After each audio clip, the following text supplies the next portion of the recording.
सिपाही आएंगे और 1 मिनट में मकान को खाली करा लेंगे। मन को, बुद्धि को, चित्त को, प्राणों को, जीवात्मा को निकाल के बाद ये मकान जमीन पर जोर से गिरेगा।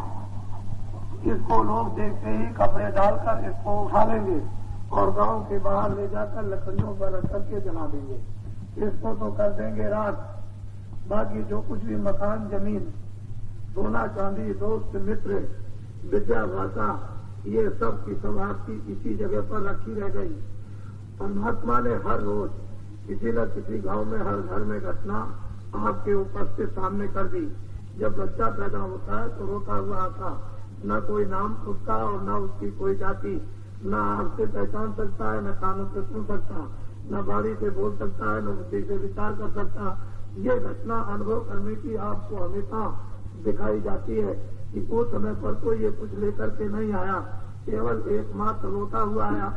फिर बीच में ये माया की छाया के तमाके आपने बाहर आंख खोल खोल करके दिखा दिए और वो इसको अपना आधार मानने लगा। लेकिन है वास्तव में ये कुछ नहीं, ये धोखा ही धोखा रह जाएगा।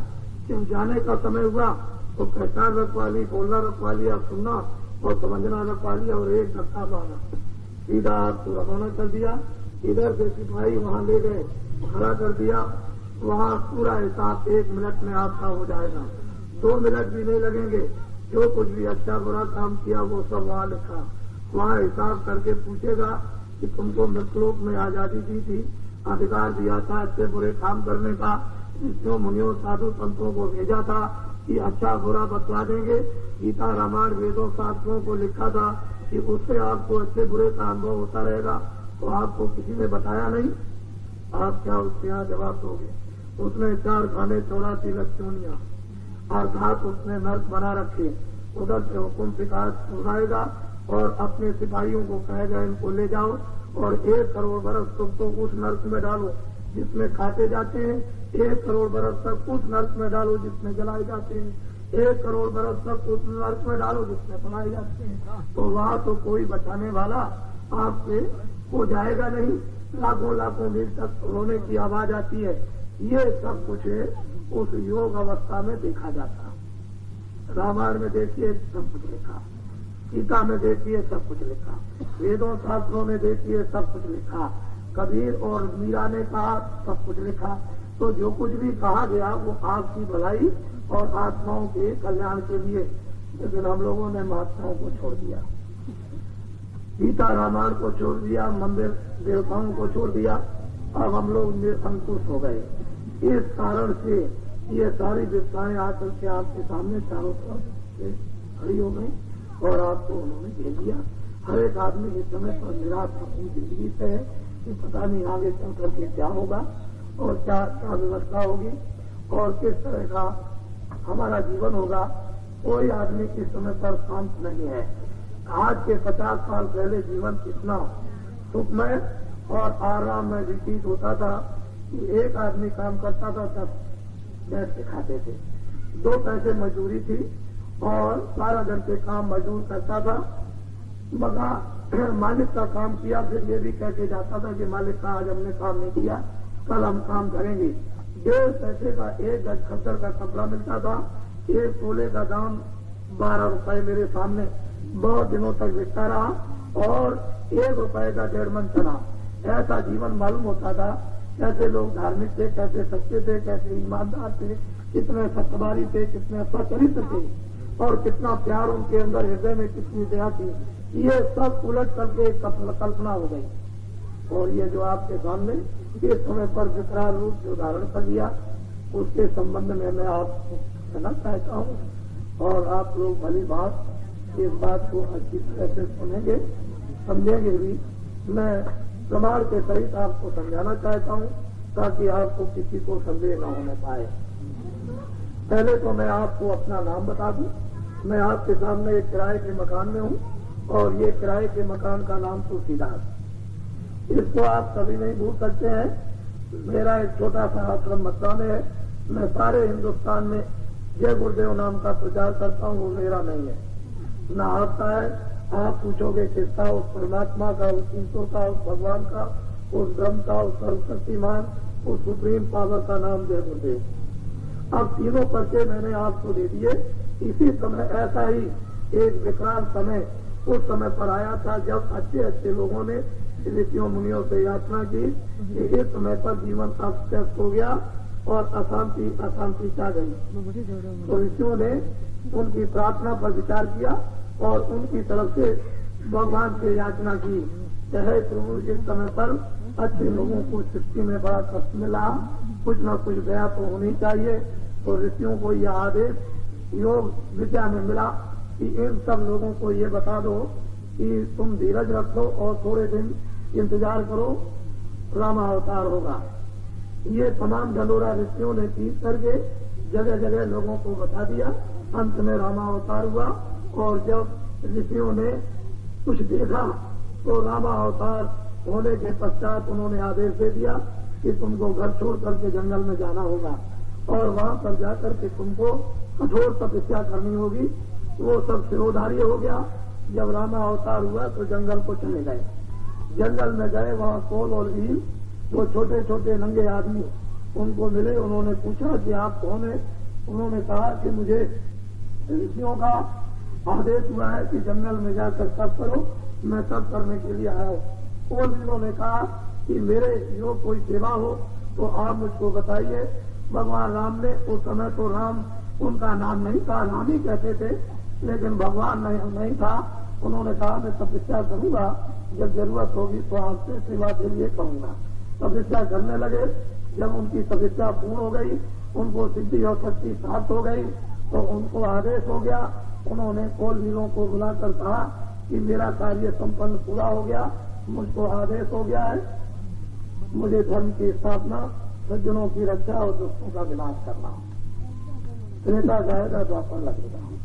बड़ी सीधी साधी कोल भीलों को मोटी बात समझाई जिससे कि वो सभी लोग नंगे आदमी समझ सके। उन्होंने कहा कि तुम लोग इस कार्य में मेरा साथ दे सकते हो? तो उन्होंने कहा मैं बिल्कुल तैयार हूँ, जो आदेश दीजिए मैं सब करने को तैयार हूँ। उन्होंने कहा ठीक, तुम तैयार हो जाओ। कोल भीलों को साथ लिया और बंदरों को और चल पड़े। उन्होंने बड़े बड़े राक्षसों को उन्होंने समाप्त किया। ऐसे बाली और रावण ऐसे राजाओं को उन्होंने खत्म कर दिया। सुग्रीव और विभीषण को राज देकर उन्होंने और वापिस आए। त्रेता समाप्त हुआ, द्वापर लगा। बड़ी सीधी सादी बात। धर्म की स्थापना, सज्जनों की रक्षा। बहुत काल तक सब लोग कुधर्म का पालन करते रहे। सब लोग एक अंकुश में और एक अनुशासन में सब रहते रहे। सब परस्पर प्रेम और आदर सत्कार एक दूसरे का, जब जरूरत हो तो काम आते थे। इस तरह से सृष्टि में 6 नमन आराम से लोग जिंदगी व्यतीत करने लगे। बहुत समय के बाद फिर गड़बड़ी पैदा हुई। फिर लोग अंकुश होने लगे और लोगों ने महात्माओं के नियंत्रण को कुछ समय ऋषियों के तोड़ दिया और धीरे धीरे धीरे धीरे धीरे स्वाचारी होते होते होते होते फिर पास का घड़ा भरने लगा। और जब घड़ा भर गया तो फिर लोगों ने याचना उस वक्त के ऋषियों मुनियों से की। तो उस समय पर उन्होंने कहा तुम धीरज रखो, मैं भगवान से प्रार्थना करता हूँ, जो आदेश होगा बताऊंगा। ऋषियों ने तपस्या की और उनको ये आदेश हुआ कि चिंता करने की बात नहीं है, तुम सबको राजाओं को प्रजा को सुना दो कि द्वापर जाएगा, कलयुग लगेगा और कृष्ण अवतार होगा। मोटी बात सीधी आपके सामने रख दी। वो कृष्ण अवतार के रोकने की क्या क्या व्यवस्थाएं हुई वो समय के राजा जानते हैं, लेकिन कृष्ण अवतार हो गया। उन्होंने क्या क्या काम किए ये तो बहुत लंबी कहानी है। मूल मतलब ये है कि उन्होंने ग्वाल बालों को लेकर यही उन्होंने ढंढोरा पीटा, मुझे धर्म की स्थापना करनी, सज्जनों की रक्षा करनी, सीधा सीधा दुष्टों का नाश करना और द्वापर जाएगा, कलयुग लगेगा। सीधी बात उन्होंने की। ठीक इसी तरह से इसी भारत भूमि पर 18 दिन के अंदर उस महाभारत के वक्त में विश्व के वीर योद्धाओं को और विश्व विज्ञान को उन्होंने 18 दिन में पार कर दिया। 56 करोड़ बड़े बड़े लोग थे यदवंशी, उनको लापता कर दिया। देखते देखते न मालूम कहाँ चले गए। मूल मतलब ये कि धर्म की स्थापना, सज्जनों की रक्षा और सब लोग अनुशासन नियंत्रण में रहने लगे और सुधर्म का पालन करने लगे और काफी दिनों तक हद तक ये स्थिति ठीक रही। और इन दिनों में ठीक उसी तरह का एक माहौल आपके सामने आकर के खड़ा हो गया। और ये कलयुग ये सोच रहा था कि मुझे भी कुछ गाँव मिल जाता तो मैं भी अपना कुछ कर्जा बांट देता तो मेरा भी काम पूरा हो जाता। वो ये सोचा था कि आप महात्माओं से अलग हो जाओ, आप संतों से अलग हो जाओ, रामायण गीता से अलग हो जाओ और वेदों शास्त्रों से पूजा पाठ से अलग हो जाओ, गंगा जमुना से आप अलग हो जाओ, सत्य से आप अलग हो जाओ, दया से आप अलग हो जाओ तो उसको कर्जा बांटने का मौका मिल जाए। तो ठीक है, ये एक आवाज लगी कि अपने देश को आजाद करना है। आजादी का मतलब तो समझे नहीं, अंग्रेज तो चले गए और आपने समझ लिया हमको आजादी मिल गई। ये तो किसी ने समझा नहीं कि आजादी कैसे किसको है। आजादी का मतलब तो कुछ और ही था कि हम लोगों को जन्मजात का अधिकार था। जब परमात्मा के पाने की साधना, भगवान का भजन नहीं कर सकते थे, बड़े बड़े नाना प्रकार के कष्ट दिए जाते थे, यातनाएं दी जाती थी, लेकिन इस आजादी में तो जन्मजात का अधिकार नर नारियों को दे दिया गया था कि तुम भगवान का भजन कर सकते हो। तो वो तो काम आपने छोड़ दिया और आजादी का मतलब यह सोचा इंद्रियों के भोग और अपनी जो दबी हुई इच्छा थी उसको पूरा करना। जब अंदर की इच्छाओं को पूरा करने के लिए इंद्रियों के द्वारा जब बाहर की तरफ आप दौड़ पड़े तो आपका साथ जो अनुशासन में था और एक अंकुश था वो तो छूट गया। अब तो आपके ऊपर किसी की देख रेख और रोक टोक नहीं है। तो कलयुग को अच्छा मौका मिला उसको और उसने पहला कर्जा आपको क्या बांटा कि लो आज से मैं तुमको झूठ देता हूँ, तुम जितना चाहो उतना झूठ बोलो, ना तुमको माँ से शर्म, ना तुमको बहन भाई से शर्म, ना तुमको पिता से शर्म और ना तुमको मंदिर से शर्म, ना गीता रामायण से शर्म, ना तुमको बुजुर्गों से शर्म। तुम जितना चाहो उतना खूब अच्छी तरह से जम कर झूठ बोलो। और वो काम हम लोगों ने घर में पति और पत्नी में, पिता और पुत्र में, भाई और भाइयों में, अड़ोसी पड़ोसी में, समाज में, दुकान में और दफ्तर में और खेती में झूठ बोलना इतना शुरू कर दिया कि आपने पुस्तकों को भी पार कर दिया। फिर उसने कहा कि लो आपसे ये धोखा लो, जितना चाहो उतना तुम धोखा दो सरासर, इसमें कोई रोक टोक नहीं होगी। जितना तुम झूठ बोलोगे धोखा दोगे, साथ ही साथ ये तुम बेईमानी ले लो और खूब बेईमानी करो अच्छी तरह से। जितना ये काम करोगे उतना ही तुम्हारा नाम होगा, उतनी ही तुम्हारी प्रशंसा होगी और तुम बहुत चतुर और होशियार बुद्धिमान तुम कहलाओगे। साथ ही साथ उसने कहा मारो आदमी, इससे कुछ नहीं होता है, जो भी मिल जाए उसको मारो, जानवर मिल जाए जानवर मारो, पंछी मिल जाए पंछी मारो और चोरी भी खूब करो और डकैती भी खूब डालो और व्यभिचार भी खूब करो अच्छी तरह से। कसरत से सब लोग इस देश के अंदर में जुट गए अच्छी तरह से और जुटते जुटते आपने ये सब मुसीबतें लाकर सुखा कर और अब तो बच्चा एक बातों का गला था, ये तो बच्चे टूटेगा। इसके लिए मैं क्या करूंगा, अगर आपको समझना चाहते हो अपने आप को और अपने आप को बचना चाहते हो तो इसे लाइलाज मर्द की भी देश में दवा होती है, लेकिन आप इसको हितैषी अपना समझते हो, इसको लागी समझते हो। कौन आपका आत्म कल्याण करेगा, तुमको लोक और परलोक, उधर कौन, इधर भी कौन बचाएगा, उधर भी कौन बचाएगा। तो ये सब चीजें हमारे सामने ये धर्म ग्रंथों पुस्तकों में थी। हम लोग ये समझने लगे कि जिसकी ज्यादा सफेद दाढ़ी होगी उसी को महात्मा कहते होंगे, जो ज्यादा कपड़े सफेद पहनता होगा उसको महात्मा, जो सोना चांदी ज्यादा रखता होगा उसको महात्मा कहते होंगे, या जो ज्यादा पढ़ा लिखा होगा उसको महात्मा। इनमें से कोई भी महात्मा नहीं। जिन्होंने मनुष्य रूपी मकान में अपनी जीवात्मा को जलाया, ज्ञान चक्षु दिव्यदेश जिन्होंने खोल लिया और जिन्होंने उस परमात्मा का साक्षात्कार किया, उनका नाम महानात्मा महात्मा कहते हैं और उनको आप लोग नहीं पहचान सकते। ये बुद्धि से या अंग्रेजी हिंदी या संस्कृत से नहीं पहचाना जाता, ये तो पहचानने का एक औजार है। अगर वो औजार आपको प्राप्त हो जाए तब तो इन महान विभूतियों को आप पहचान सकते हो। और पहचान लिया होता तो राम के साथ संघर्ष न होता, पहचाना होता तो कृष्ण के साथ संघर्ष न होता, बौद्ध और महावीर के साथ संघर्ष न होता और शंकराचार्य के साथ संघर्ष न होता।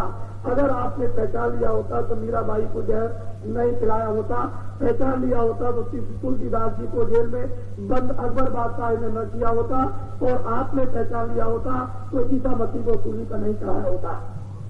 तो पहचानने की आपके पास में कोई भी क्षमता और आंख नहीं है वो विभूतियां जुदा होती हैं और वो पहचानने में इस प्रकार से नहीं आ सकती है। लेकिन जब वक्त और समय निकल जाता है तो आप ढंढोरा पीटते हो और जिन्होंने अपना काम करके दिखा दिया उसके बाद आपने मंदिर बना दिए और उसके बाद आप उनकी पूजा करने लगे।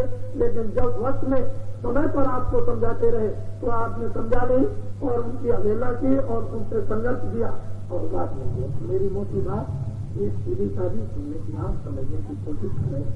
आप मनुष्य हैं, मैं ये समझता हूँ कि दो रोटी खाते हैं तो भगवान ने आपको बुद्धि दी है, भूत भविष्य वर्तमान को समझने के लिए ये बुद्धि दे दी है। उस बुद्धि से हम लोगों को काम करना चाहिए क्योंकि जीवन को संभव थोड़े दिन के लिए तो उसने दिया है आपको और थोड़े दिन के बाद तो वो सदा तक ले लेगा। वहाँ देर क्या लगती है तो तत्काल काम करता, घरों में पलट के मारते में काम करता, किसी से बोलने देता नहीं है, किसी की तरफ देखने देता नहीं है। ये घटनाओं को तुमको जानना चाहिए। फिर ये मनुष्य जीवन सतयुग त्रेता द्वापर और कलयुग बीज कभी ये मनुष्य शरीर नहीं लेता। जो आज आपको मिल गया है तो मैं अब आपको एक नई बात सुनाना चाहता हूँ। ये काफिला जो आप देख रहे हो इसको तो व्यवहार करता है, इस काफिले को तो आपकी एक मनो तकलीफ दूर हो जाएगी। वैसे तो मैं ये सोचता हूँ कि एक तकलीफ से दूर होने का आपका बनेगा ही क्या, जब हजारों तकलीफों ने आपको चारों तरफ से घेर दिया। और ऐसा आप मत समझना कि मैं पहचानना नहीं जानता हूँ।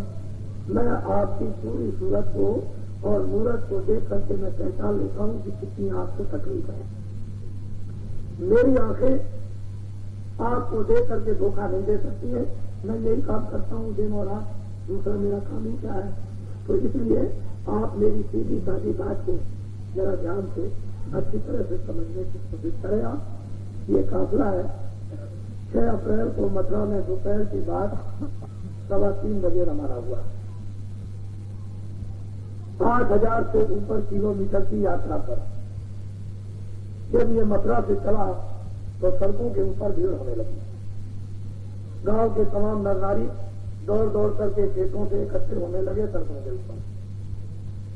क्यों दौड़ते थे ये मेरी समझ में बात आपकी समझ में ना आए, मेरी समझ में तो आ गई। लेकिन जब मैं उनके पास आता था तो मुझे वो यही कहते थे कि दया कर दीजिए, कृपा कर दीजिए, मुसलमान कहते थे दुआ कर दीजिए, आशीर्वाद दे दीजिए। और जितने भी लोग सड़क के किनारे आए कोई न कोई बात उन्होंने अपने तकलीफ की आवाज मेरे कानों में पहुंचा दी। मैं उस भीड़ को क्या वर्णन करूं। अगर मेरे साथ आज ही दोपहर के बाद ही आप चल करके रास्ते में देख लें तो आपको उसमें भी अंदाजा हो जाएगा कि ऐसी तपती धूप में इस राजस्थान के अंदर सड़कों के ऊपर बिल्कुल कोई छाया नहीं और झुंड के झुंड क्या वजह लगे हुए सड़कों के किनारे। तो वास्तव में इसमें कोई संदेह नहीं है कि जो कुछ इस समय पर है उसके आसार जो दृश्य दिखाई देते हैं वो परिवर्तन है। ये संकेत परिवर्तन का माध्यम होता है। जब नारियां अपने घरों से ऐसी धूप में पैदल चल करके सड़कों के किनारे झुंड बना करके खड़ी हो जाए तो मुझे ये विश्वास होता है कि कोई परिवर्तन होगा। जब अच्छे आदमी बुराई को तो बुराई कहते ही है, लेकिन जब बुरे आदमी जो बुरे से बुरे हैं वो लोग भी बुराई को बुरा कहने लगे तो ये संकेत मिलता है कि परिवर्तन होगा। ये शोभा काफिला यात्रा आपके राजस्थान और पूरे गुजरात में, फिर उसके बाद अधिक तादाद में महाराष्ट्र में और वैसा ही करीब करीब आपके मध्य प्रदेश में ये 61 दिन की यात्रा इसी तरह से चलती रहेगी बराबर। इसका पैगाम और संदेश यह है, उसको ध्यान से आप सुनिए कि कलयुग जाएगा और कलयुग में सतयुग आएगा। मुझे इससे कोई मतलब नहीं है, मुझे तो उसके आदेश का पालन करना और आपके कानों तक ये बात पहुंचा देंगे। कलयुग में कलयुग जाएगा, मेरे शब्दों को ध्यान से आप विचारें। कलयुग में कलयुग जाएगा और कलयुग में सतयुग आएगा। ना अभी कलयुग गया और ना अभी सतयुग आया। जब कलयुग जाने लगेगा तो वो रात को चुपचाप उठ के नहीं चला जाएगा। वो जब जाने लगेगा तो आपसे ये कहेगा कि मैंने जो कुछ भी कर्जा आपको बांध दिया है वो मेरा कर्जा मैं ब्याज के मुझको दे दूंगा। और आपका कर्जा इतना जमा हो गया है जैसे हिमालय पहाड़ दिखाई देते हैं बड़े बड़े ऊंचे, इतना आपने कर्जे को यानी कलयुग का जमा कर दिया। तो मांगेगा कि मेरा कर्जा दे दो, मैं अब जा रहा हूं। आप कहोगे मैं कर्जा दे नहीं सकता, तो कलयुग हो जाएगा क्रोधित, इतना प्रचंड क्रोधित हो जाएगा कि उस क्रोध में आकर के जोर से एक थप्पड़ मारेगा और एक ही थप्पड़ में 20 करोड़ आदमी लापता हो जाएंगे। फिर भगेगा बड़ी जोर के साथ, उधर से आएगा सतयुग, दोनों में मुठभेड़ हो जाएगी, बीच में जो दब जाएंगे वो चकनाचूर। ऋषि मुनि महात्मा सतयुग में, त्रेता या द्वापर में या कलयुग में हमेशा आपके ऐसे उपकारक और रक्षक और सावधान करने वाले, और जब कभी आपके कष्ट हुए तो वो द्रवित हो गए, तो हमेशा इस बात के लिए चिंता बच्चों की तरह से यानी करते रहते हैं कि ये बच्चे कलयुग का जो कर्जा लिया है इनको कोई ऐसी बूटी, ऐसी जड़ी औषधि दे दी जाए कि ये उस कलयुग के कर्जे में डाल देगा। कलयुग के कर्जे में जैसे जड़ी बूटी गिरे वैसे उसमें आग लग जाए और जब तक से कलयुग का कर्जा राख हो जाए। जब राख हो जाए और कलयुग जाने लगे, कहे हमारा कर्जा दे दीजिए, तो आप इतना तो कह सकोगे मेरे पास आप तक कोई कर्जा नहीं, कोई भी कर्जा नहीं। कहेगा कैसे कर्जा नहीं, लाओ तलाशी दो। जब तलाशी देना उसका कुछ नहीं निकलेगा तो आपका बाल बाका नहीं कर सकता। नहीं कर्जा नहीं दोगे तो फोन किएगा लोग, ये उसका तो काम है। क्योंकि वो क्यों छोड़ेगा कर्जा? जब आप किसी को कर्जा देते हो नहीं छोड़ते हो तो उसे क्यों छोड़ रहा हो, तो जाए लेगा, क्योंकि उधर से आएगा सतयुग। ये बात आपको बड़ा असंभव और आश्चर्य मालूम होता है। ये भी मैं जानता हूं कि मेरी बात आपको धक्की नहीं है। आपके विचारों में, आपकी बुद्धि में आप सोचते होंगे ये कैसे हो जाएगा, सोचते होंगे कलयुग कैसे चला जाएगा, सोचते होंगे सतयुग कैसे आ जाएगा और ये कैसा होगा। शास्त्रों में कुछ लिखा हुआ है, कुछ नहीं लिखा, शास्त्रों में ठीक लिखा है, लेकिन तुम्हारी समझ में नहीं आता इसलिए शास्त्रों में गलत लिखा है। तुम्हारी किताबों में लिखा है मुसलमानों ने कि 14वीं सदी जब खत्म हो जाएगी तो इंसानों में कोहराम मचेगा, इतना कोहराम मचेगा कि उसी समय पर खुदा के पैगाम को लेकर एक सदी जमीन पर उठेगा और सारी इंसान जाति को खुदा का पैगाम सुनाएगा। रामायण में लिखा है जब धर्म लोप हो जाएगा तो महान शक्तियों का प्रादुर्भाव होगा। वो समझने की बात आपकी अलग है, लिखा सही है। गीता में लिखा है जब जरूरत पड़ेगी तो ये मरेंगे, बड़ी सीधी बात लिखी है, लेकिन सीधी बात समझाई जाए तो आपके समझ में नहीं आता। आप दौड़ जाते हो रामायण, गीता, भागवत या वेदों की तरफ और वो समझ में आपकी कुछ आता नहीं है। खैर उससे हमें कोई मतलब नहीं है, हमको तो सिर्फ आपके कान में ये बात पहुंचानी है और जिस बात को आप ना मानो और वो बात आपके सामने हो जाए, यही तो भगवान का चमत्कार है। और चमत्कार को तभी तो नमस्कार होता, नमस्कार कैसे होगा? किसी से तो नमस्कार होगा, होगा क्या? तो जो कुछ भी इस मंच पर बोल करके जाएंगे या जहाँ कहीं भी बोलते हैं या पीछे जो कुछ भी बोला है तो कोई भी बात इधर उधर होने वाली एक भी नहीं।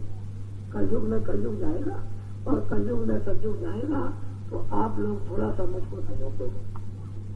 अब मैं आपके लिए ये निवेदन करता हूँ कि थोड़ा योगदान दे दीजिए। और वो योगदान क्या मांगता हूँ कि इस गांव से उस गांव पैदल जाओ, इस गांव से उस गांव मोटर ट्रेन में जाओ, कहीं भी अपनी निजी वाहन सवारी से जाओ, कोई भी रास्ते में मिल जाए तो ये कहो कि बाबा जी का नाम तुलसीदास, आश्रम मथुरा में जय गुरुदेव नाम का प्रचार करते हैं। उन्होंने ये कहा कि कलयुग में कलयुग जाएगा और कलयुग में सतयुग आएगा, बस इतना योगदान आप मुझको दे दीजिए। ये मेरी आपसे निवेदन प्रयत्न, क्योंकि आप भी उसके भागीदार हो जाओ, आपका भी जप हो जाए, आपको भी चीज मिल जाए, आपका भी नाम रोशन हो जाए। और अगर आप नहीं इसमें योगदान दोगे तो 56 करोड़ यदवंशी इसमें के खड़े सामने देखते देखते एक ही थप्पड़ भी करेगा, लापता हो गए, कहाँ गए। वो तो इतिहासी उसका साक्षी है, उसके लिए क्या घटना होगी तो इसका इतिहास बन जाएगा, उसमें क्या बात है।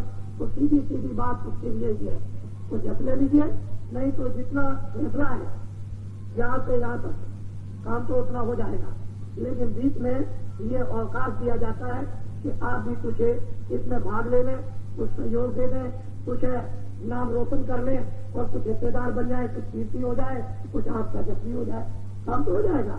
काम के अर्जुन होते या नहीं होते, वो तो आपको तो ये पता कुछ भी नहीं है कि कृष्ण भगवान ने अर्जुन को बुला के जब समझाया तो ये सोचा था ये तो क्षत्रिय है, करेगा, इसमें कुछ वीरता होगी, कुछ इसमें सब तेज होगा, तो सब इनकार करने लगा कि मुझसे काम कोई नहीं हो सकता।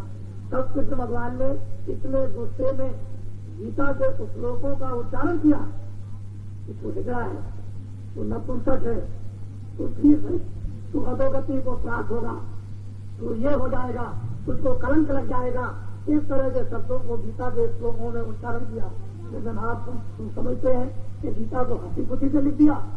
कभी नहीं। बड़ी नाराजगी में गीता को लिखा है और फिर उसने कहा कि देख मेरी बात मान ले, मुझे धर्म की स्थापना करनी। कहने लगे मुझसे नहीं हो सकेगा, मेरे ये परिवार को मार करके मैं अधोगति को प्राप्त हो जाऊंगा। तब उन्होंने कहा कि ये मैं सब समझता हूँ, ये तेरी नालायकी है, ये तेरी सुस्ती और कायरी है। तो इधर आ उसको बैठा लिया और कहा आंखें बंद कर। जब ये आंखें बंद की तो उन्होंने एक शक्तिपात किया और उन्होंने बैराग का सारा एक चमत्कार दिखाया।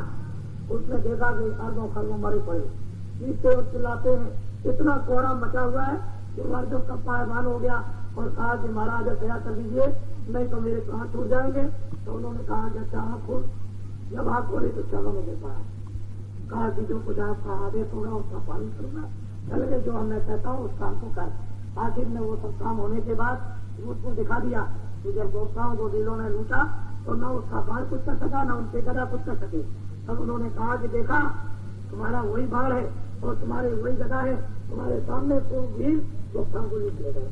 तो उन्होंने दुआ करके सुनाया कि अब तो वक्त दूसरा हो गया, समय उस बलवान बिलन रोटी गोपा वही हजम हुई बात, अब कुछ नहीं हो सकता, अब तो समय बदल गया।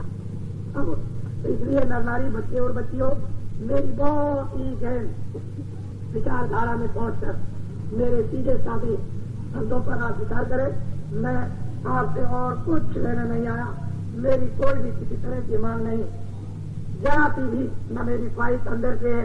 लेकिन मैं ये चाहता हूँ कि सब लोग सुधर्म का पालन करने लगे, सब लोगों में सत्यता आ जाए, सब लोगों में दया आ जाए, सब लोग सुखी हो जाए, सब लोग संपन्न हो जाए, सबको घर पे भोजन मिले और सबको कपड़े मिले, कोई किसी से लड़े नहीं, कोई किसी को मारे नहीं।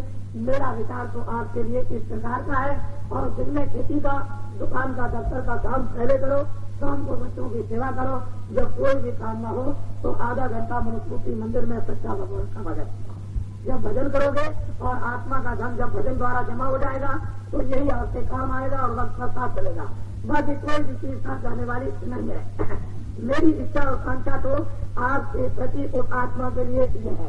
मैं ये भी सोचता रहता हूँ कि मान लो 24 घंटे में खेती, दुकान, दफ्तर में आपको समय न मिले तो आप सच्ची में बैठ के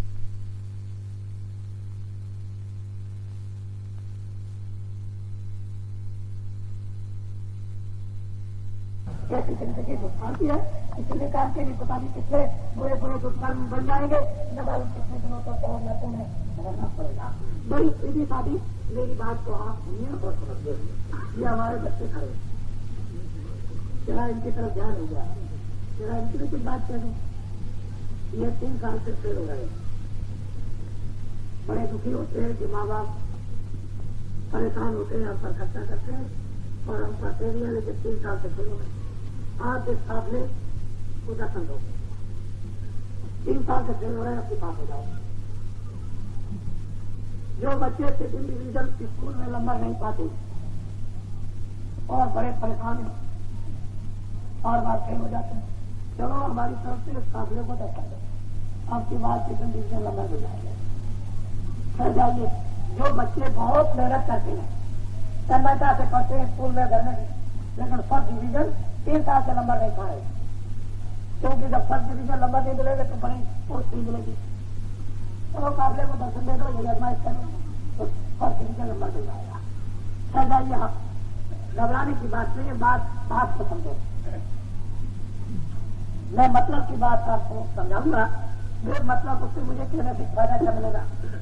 मैं ये चाहता हूं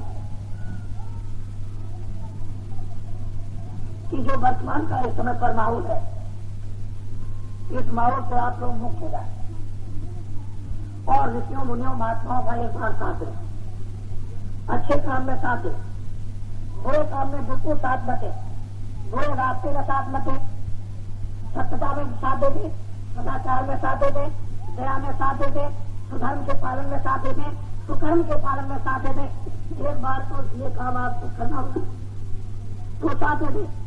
जिस तरह से भगवान राम ने लोगों को बदल करके दिखा दिया, किसने बदल करके दिखा दिया, बौद्ध और महावीर ने बदल के दिखाया, शंकराचार्य ने 32 साल की अवस्था के अंदर कब उन्होंने ज्ञान प्राप्त किया होगा और कब उन्होंने देश के अंदर यानी नास्तिक मजहब धर्म को लोग नास्तिक हो गए थे उनको बाहर के घर से फेंक करके और धर्म की स्थापना 32 साल के अंदर करके और चले गए। वो कौन सी क्रिया थी? इस पर भी एक बार तो आपको ये बात समझनी होगी। आप बाबा जी की बात ध्यान से सुने। बाबा जी के पास 10 करोड़ आदमी है। मैं 10 करोड़ नर नारियों का सिख है। मुझे मुरीद प्रिया हो, मैं पक्का मुरीद हूँ उनका, नर और नारियों का 10 करोड़ आदमी मेरे और उनके साथ तो माँ के बच्चे 2 4 बच्चे माँ बाप के हो गए। 10 करोड़ तो नर नारी और 4 बच्चे उनकी गिनती गिन लीजिए हो गए 20 करोड़। इन माँ बाप के बच्चे 20 करोड़ स्कूलों में जगह जगह पढ़ रहे हैं। उनकी तो मैं कोई गिनती गिनता नहीं, मैं तो नर नारियों की गिनती गिनता हूँ। मैंने अभी तक इनको कोई भी न तो आदेश किया न इसने कोई काम किया। मैं सिर्फ इस तैयारी में लगा हुआ था जो मुझको हुक्म था और मैं ये बराबर हिंदुस्तान में लोगों को कह रहा था कि मैं 10 करोड़ आदमी तैयार कर लूंगा। अब वो 10 करोड़ आदमी तो तैयार हो गए, लेकिन मैंने अभी कोई आदेश या उनसे कोई काम नहीं दिया। मैं आपको ये दिखाना चाहता हूँ बिना अखबारों रेडियो के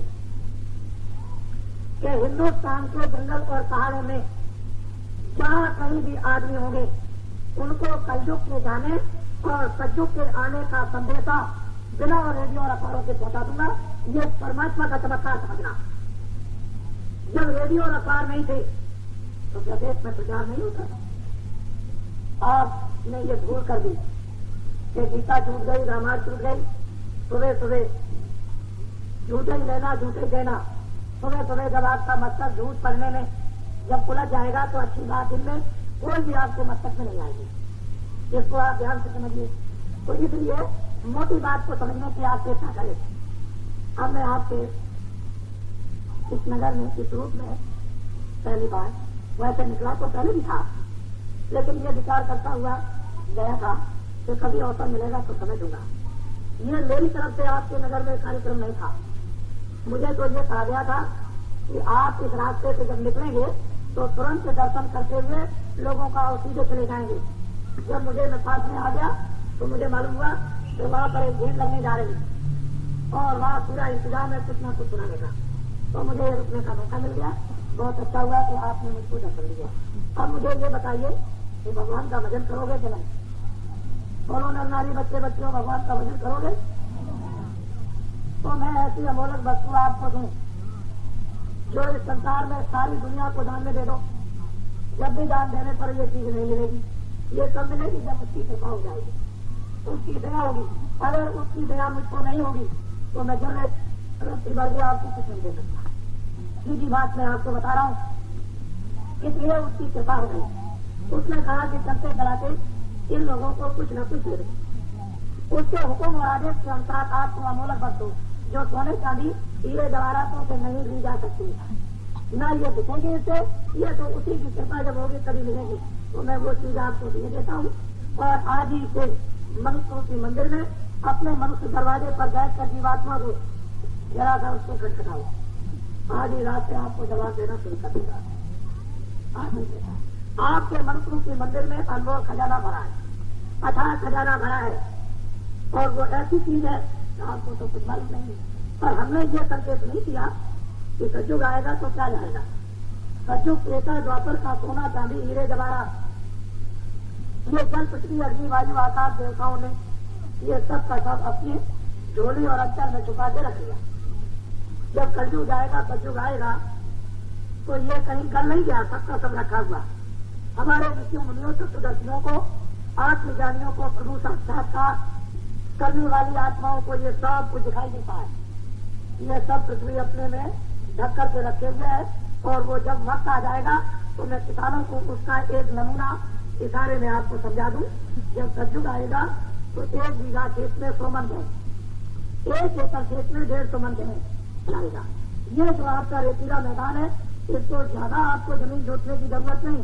4 एकड़ जमीन को जोतना 600 मन गेहूं इस फसल में और 600 मन मोटा अनाज कुछ फसल में। तो 12 सुमन अनाज आपके घर में 1 साल में 4 एकड़ में पैदा होगा।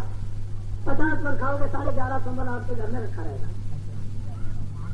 तब तो आपको खुद ही समझ में आने लगा होगा कि किसानों की गरीबी दूर हो जाएगी।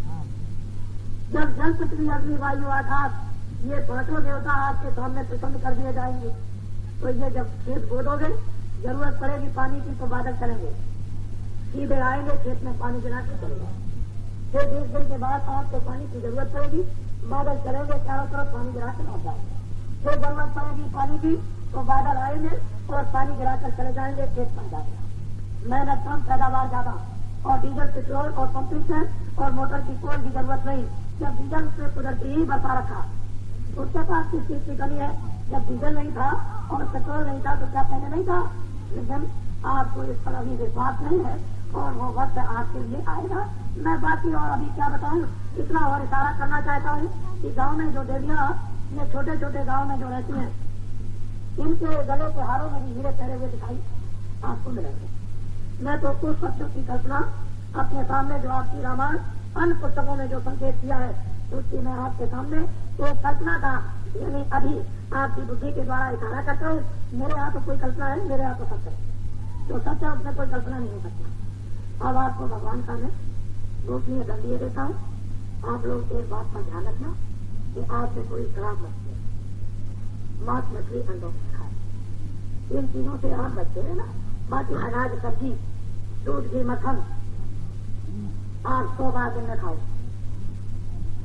और कपड़े आप 100 बार बदलो। अच्छे मकानों में रहो, गंदी वस्तुओं को मत खाना और गंदी नशीली चीजों को आप मत खाना। बीड़ी, तम्बाकू तो आप भी करते हो, जो बुद्धि को भ्रष्ट कर दे उसका सेवन मत करना। इतनी चीज से आप बचे रहना। बस काम बाकी और हम पर छोड़ दीजिए। कुछ आप कीजिए, कुछ मैं करूँ और कुछ भगवान करे, चुटकियों में काम बन जाए। अगर आप नहीं करोगे, मैं कुछ नहीं करूंगा, तो ये काम होने वाला नहीं। बस बात चली जाएगी, कोई बात नहीं। तो अनमोल चीज ले लीजिए अभी। पहले मैं भगवान का नाम बोलूंगा, उसके बाद आप एक आवाज में सब लोग बोलना, आगे पीछे नहीं। सबकी आवाज मेरे कानों तक धीरे धीरे आनी चाहिए। जो जो नाम मैं बोलता जाऊँ आप बोलते जाना। जब मैं चुप हो जाऊंगा चुप हो जाना। जय